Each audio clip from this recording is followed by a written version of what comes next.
Bismillahirrahmanirrahim. At-tarhibu adapun ini satu peringatan, satu ancaman. Minad dakwah dari mengaku. Bil batili dengan perkara yang batil. Jadi ini tegas, Pak. Sabda Kanjeng Nabi Shallallahu Alaihi Wasallam ini sangat tegas. Barang siapa yang mengaku pada sesuatu, ya, padahal sesuatu itu bukan dariku. Jadi gini, dia mengaku-ngaku gitu, bahwasanya ini dari Rasulullah, misalnya ini, ya kan? Ini dari Rasulullah Sallallahu Alaihi Wasallam. Dikatakan ada hadis palsu, di mana kemudian dia bilang ini hadis dari Rasulullah Sallallahu Alaihi Wasallam. Ngomong seperti ini, Mas, Pak. Ini bahaya ini orang. Jadi kalau dia tahu bahwasanya itu bukan dari hadis dari Kanjeng Nabi kemudian dinamakan dengan Nabi, dinamakan atau dibilang dari Kanjeng Nabi, wal yatabawwa maq'adahu minan nar. Maka bersiap-siaplah tempat duduknya itu di neraka. Naudzubillah min dzalik. Ya kan? Ada orang mengaku-ngaku ada sandal. Kan kayak gitu ya. Ada sandal. Kan? Ini ngaku itu sandalnya Rasulullah SAW. Padahal bukan. Walaupun memang ada, Pak. Rambut Rasulullah ada. Sandal Rasulullah ada. Baju Rasulullah mungkin masih ada. Ya kan, adalah di Yordan, di Arab, ya kan? Atau kalau di Arab tambah cenderung sedikit karena mereka nggak mau benda-benda itu dijadikan seperti diistimewakan. Ini kalau di Arab itu begitu, dianggap syirik. Tapi kalau di Yordan, di Iran, di Irak, ya itu kemungkinan ada rambut Rasulullah Sallallahu Alaihi Wasallam, sandal Rasulullah Sallallahu Alaihi Wasallam, baju Rasulullah Sallallahu Alaihi Wasallam, pedangnya Rasulullah Sallallahu Alaihi Wasallam. Mungkin itu. Tetapi kalau bikin sandal dijelek-jelekin, ya kan padahal sandalnya dari Cibaduyut. Belinya dari Cibaduyut. Terus diaku-aku dibungkus seperti apa ini adalah sandal Rasulullah Sallallahu Alaihi Wasallam. Ayo pada diciumin, bayar sekian. Ada yang kayak gitu, ya kan? Berbahaya. Ini kalau udah ketahuan seperti itu dan diakui itu sandal Rasulullah padahal bukan, maka bersiap-siaplah tempatnya di neraka, ya kan? Masya Allah, ngeri. Rambut juga begitu, padahal bukan rambutnya Rasulullah. Dibikin kayak apalah, dibagusi terus diaku-akukan ini adalah rambut Rasulullah. Kemudian biar orang itu pada istilahnya ngambil manfaat lah dari rambut itu, maka bersiap-siaplah dia akan tempatnya di neraka, ya kan? Insya Allah. Makanya nggak boleh mengaku-ngaku, apalagi mengatasnamakan bukan dari Rasulullah diakukan kepada Rasulullah. Mengaku aja nih, yang bukan milik kita kita akui menjadi milik kita, sama, ya kan? Ada, insya Allah. Babul itki. Adapun ini bab yang menjelaskan tentang itkun.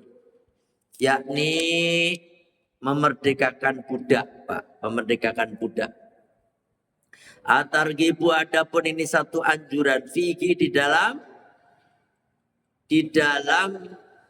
berkenaan dengan memerdekakan budak. Karena Rasulullah sallallahu alaihi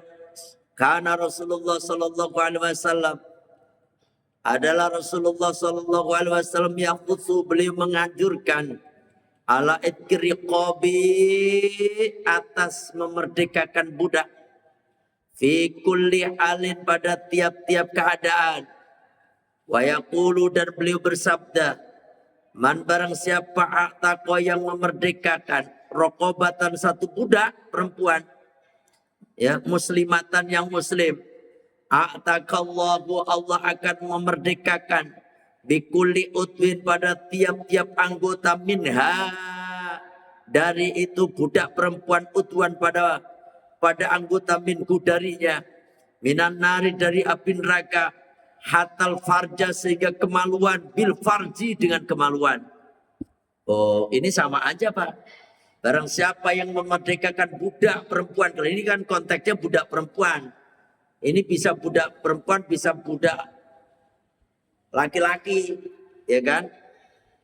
Yang namanya budak itu adalah orang yang dimiliki, disuruh kerja, cuma dikasih makan, kagak dibayar.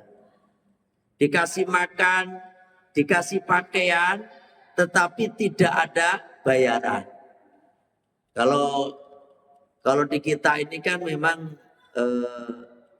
kita ada pembantu, ya kan, pembantu atau babysitter lah gitu. Pembantu itu kan kasih makan, kasih pakaian, dan juga dikasih gaji. Kalau dulu enggak, Pak, budak bukan hanya di waktu Islam doang.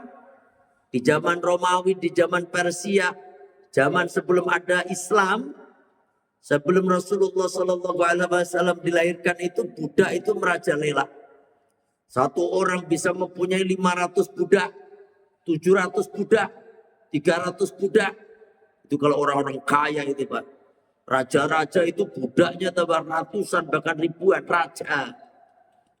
Itu, ya, punya budak zaman dulu.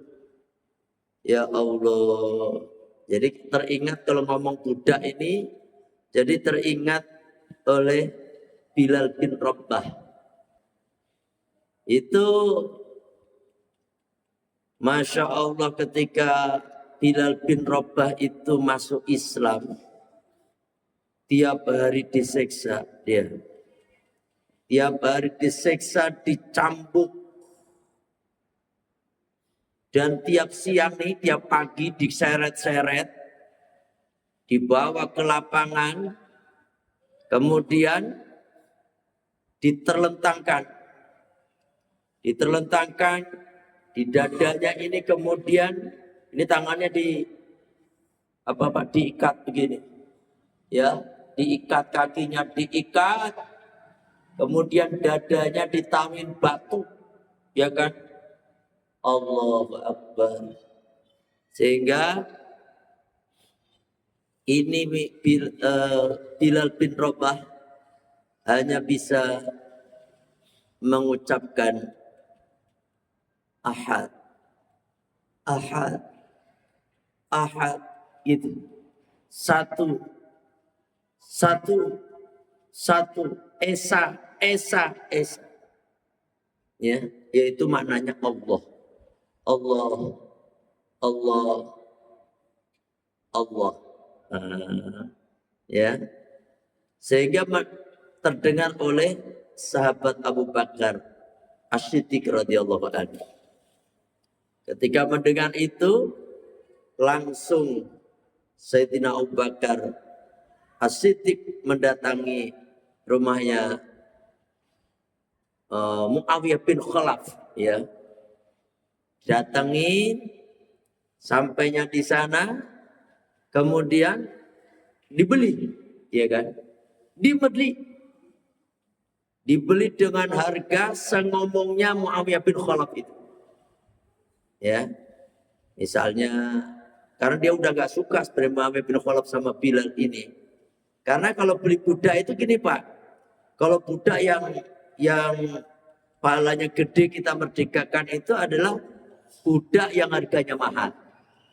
Yang kedua, budak yang lagi disukai sama tuannya, sehingga harganya mahal.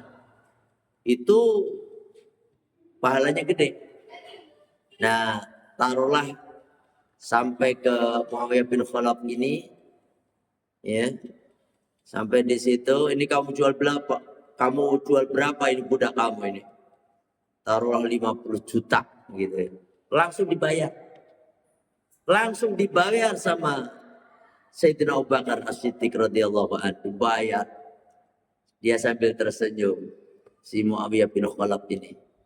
Kalau sekiranya dia beli istilahnya sejuta aja saya kasih gitu. Kalau sekiranya dia nawar 5 juta aja saya kasih. Gitu kan. Ini artinya apa? Begitu si Sayyidina Abu Bakar As-Siddiq ini benar-benar luar biasa beliau. Ya. Menyelamatkan para budak-budak, bukan hanya cuma satu Pak. Yang dimerdekakan oleh Sayyidina Abu Bakar itu budak itu banyak. Banyak beliau. Ya, banyak. Allahu Akbar. Makanya Sayyidina Abu Bakar itu memang beliau satu-satunya sahabat yang bisa melewati pintu surga lewat mana yang beliau suka.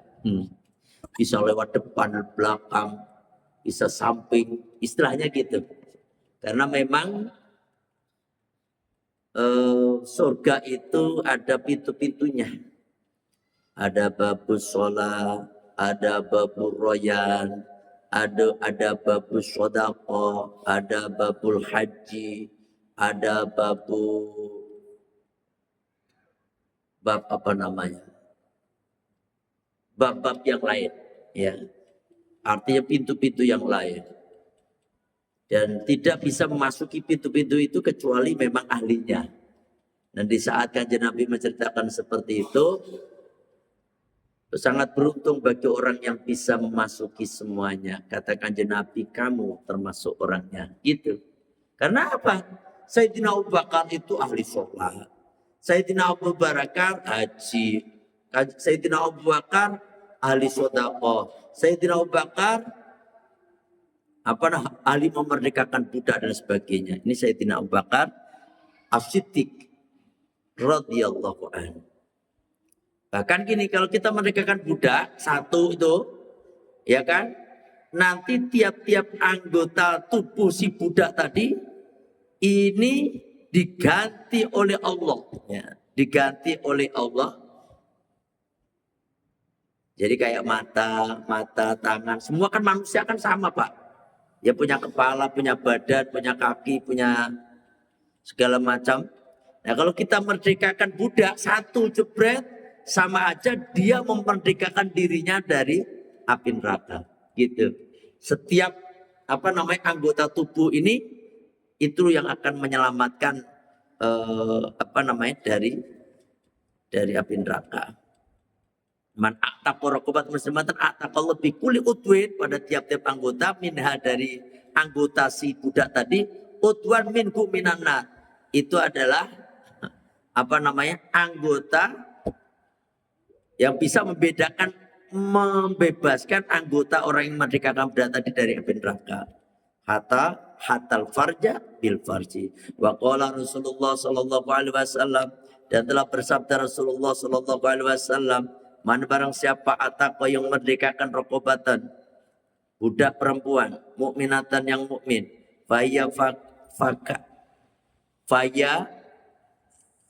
fakakuhu minanar, maka budak perempuan itu sebagai pembebas dari api neraka. Ini sama kayak di atas intinya. Wa qala Rasulullah sallallahu alaihi wasallam, Telah bersabda Rasulullah sallallahu alaihi wasallam, man barang siapa ataqwa yang memerdekakan raqabatan pada budak perempuan mukminatan yang mukmin, kanat maka ada fida'u, tuh penebusnya minan nari dari api neraka. Ini hadis ini semuanya sama ini mah. Wa qala Rasulullah sallallahu alaihi wasallam, afdalu riqabi, paling utama-utamanya budak. Anfasuha, yaitu yang paling mahal-mahalnya budak. Indah aliyah di sisi itu budak. Wa aktsaruha, dan paling banyak samanan harganya, paling mahal harganya. Yang berharga. Ini yang tadi saya sampaikan, paling afdal ya budak yang dimerdekakan, yang paling gede pahalanya yaitu memerdekakan budak yang paling disukai oleh tuannya. Pasti dia dihalang-halangi Pak, ya kan? Yang kedua, budak yang paling mahal harganya. Perlu diketahui budak itu ada budak mukatab, ya, budak mukatab. Budak mukatab itu budak yang dijanjikan oleh tuannya akan merdeka kalau dia bisa membayar dengan harga yang ditentukan oleh tuannya tadi. Kata tuannya ngomong begini, misalnya budaknya itu namanya apa namanya? Bulan gitu ya. Bulan. Kamu akan merdeka asalkan kamu bisa membayar dirimu. Ya. Membayar dirimu sekian dalam waktu sekian. Kamu boleh ngangsur, boleh nyicil. Kalau nanti kamu udah lunas, berarti kamu merdeka. Ini budak mukatab ini Pak, ini berhak mendapatkan zakat. Budak mukatab, zakat. Ini artinya apa? Bisa diambilkan dari zakat. Diambilkan zakat untuk memerdekakan itu budak. Itu bisa, ya. Yang kedua ada budak muba'ad. Budak muba'ad itu budak yang separuh merdeka, separuh budak. Separuh merdeka, separuh budak. Kok bisa begitu? Karena memang statusnya itu ya berkait sama tadi, dia belum bisa memerdekakan semuanya, baru separuh, ya kan, muba'ad. Ada budak mudabbar. Budak mudabbar itu budak yang dijanjikan oleh tuannya merdeka kalau tuannya mati. Dia ngomong, bulan, kamu merdeka kalau saya mati. Begitu. Kalau saya sudah mati, kamu merdeka ya. Itu namanya budak mudabbar. Budak mudabbar. Tapi kalau nggak mati-mati ya nggak merdeka-merdeka. Lah gimana kalau tuannya dibunuh? Ya berarti ya nggak jadi merdeka. Yang matinya harus mati yang normal, ya. Atau yang bunuh bukan dia. Kalau dia mati jadi merdeka, itu namanya budak mudabbar. Ada budak umul walad, Pak. Umul walad. Ini walaupun kita nggak zaman perbudakan nggak apa-apa. Yang penting kita buat pengetahuan aja. Umul walad itu perempuan yang budak perempuan yang dikawinin sama tuannya.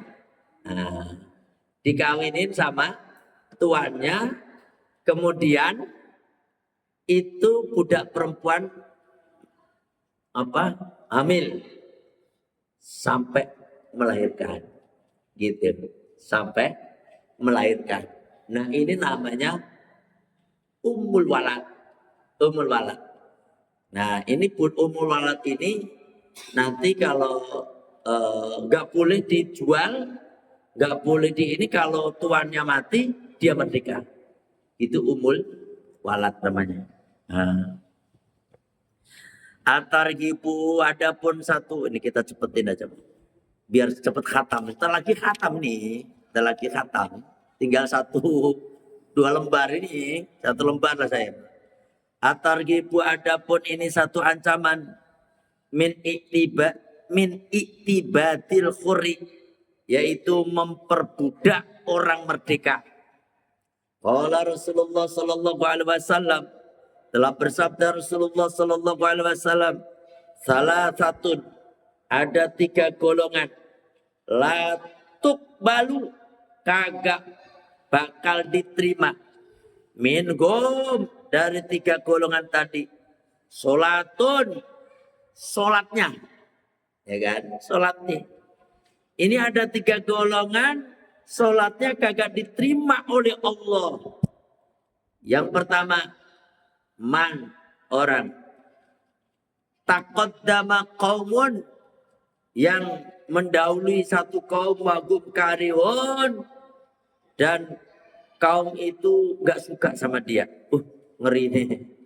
Jadi orang yang jadi imam padahal makmumnya nggak suka dia jadi imam.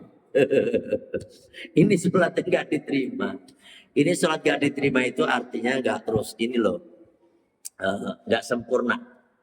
Makanya yang jadi imam itu usahakan orang yang disukai oleh makmum.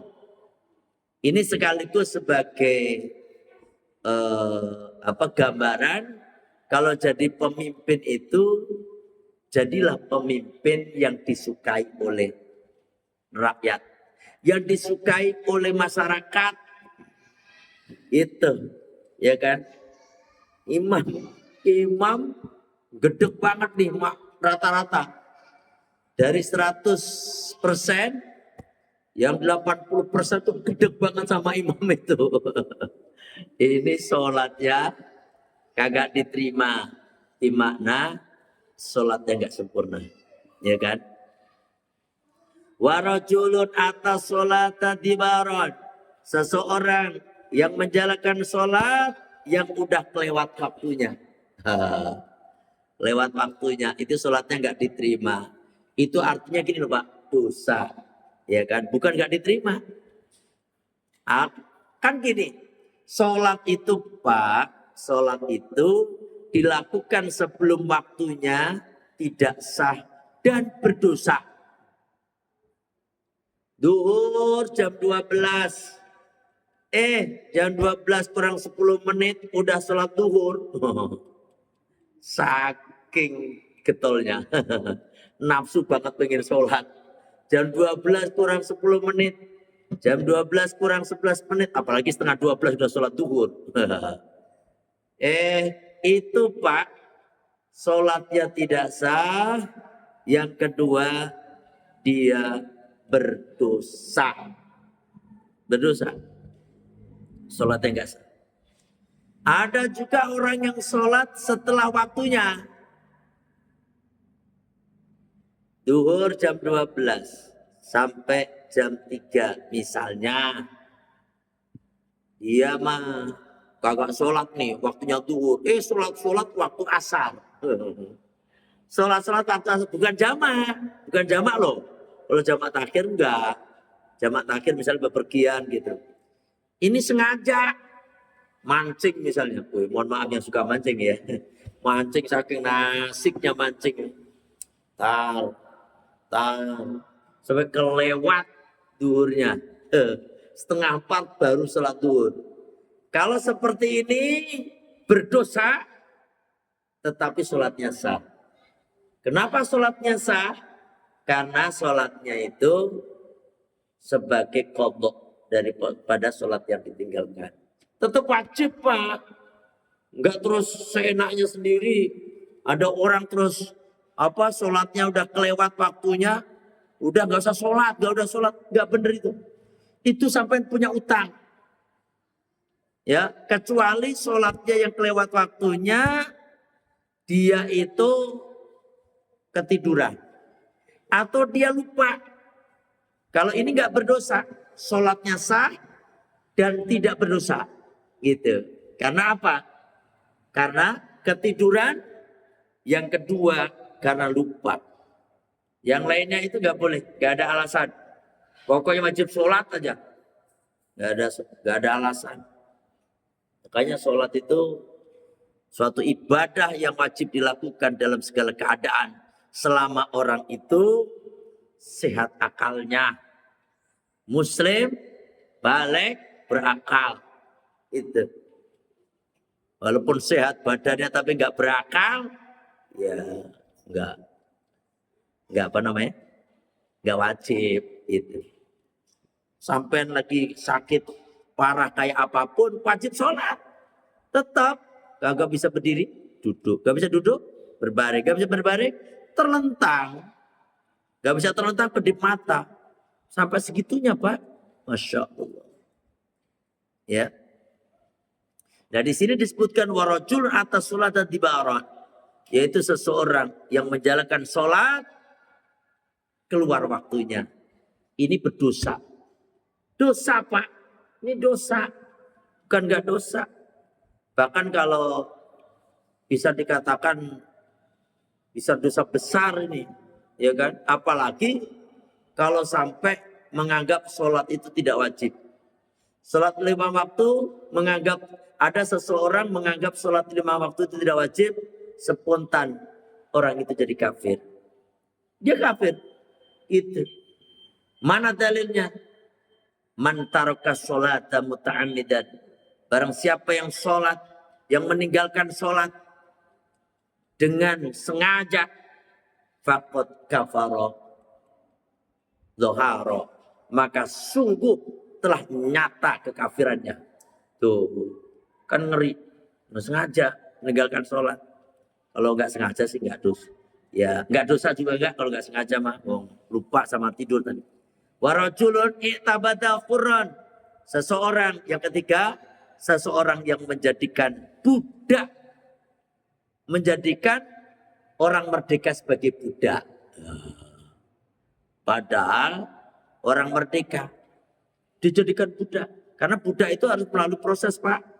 Budak itu ada orang ketangkep nih. Orang dalam peperangan, ketangkep, dijadi tawanan, dijadikan budak. Kan begitu. Nah, ini orang merdeka, orang apa? Dijadikan budak. Ini orang yang tidak diterima sholatnya. Ya. Ada juga orang memperkerjakan orang kagak digaji. Itu memperbudak orang juga. Ada orang apa namanya, menjadikan karyawan tapi nggak dibayar. Itu budak itu memperbudak orang merdeka. Bahaya ya. Tinggal 1, 2 bab lagi ya. Bab al-mukatabah. Al-mukatabah dan ummahatul walad. Insyaallah nanti minggu depan ya. Nanti kita ganti kitab. Kitab apa nanti kita akan sampaikan setelah nanti ya. Yang penting ini kita khatamkan dulu. Saya kira cukup. Terus yang selanjutnya hari Minggu besok ini tanggal 10 di Al-Fatoniyah ada zikir bulanan. Ya, zikir bulanan. Sekarang istilahnya bukan zikir kliwonan. Karena mulai tahun 2026 ini, setelah Lebaran ini, kita akan adakan zikir itu tiap bulan, setiap minggu kedua di Al-Fatoniyah. Silakan bapak-bapak yang ada waktu ajak istri dan anak-anaknya untuk berzikir bersama, berdoa bersama, ngaji bersama, makan bersama. Nah, di Al-Fatoniyah. Monggo minggu besok nih, hari tanggal 10 ya. Tolong usahakan pada datang. Ya, jam 8 pagi sampai menjelang duhur. Ya. Sebelum duhur sih, biasanya jam 11 udah saya selesaiin, nanti makan, setengah 12 lah udah pada pulang. Ya, duhur di rumah masing-masing. Saya kira cukup sampai di sini ngajinya. Kita tutup majelis kita dengan membaca Sayyidul Istighfar. Bismillah.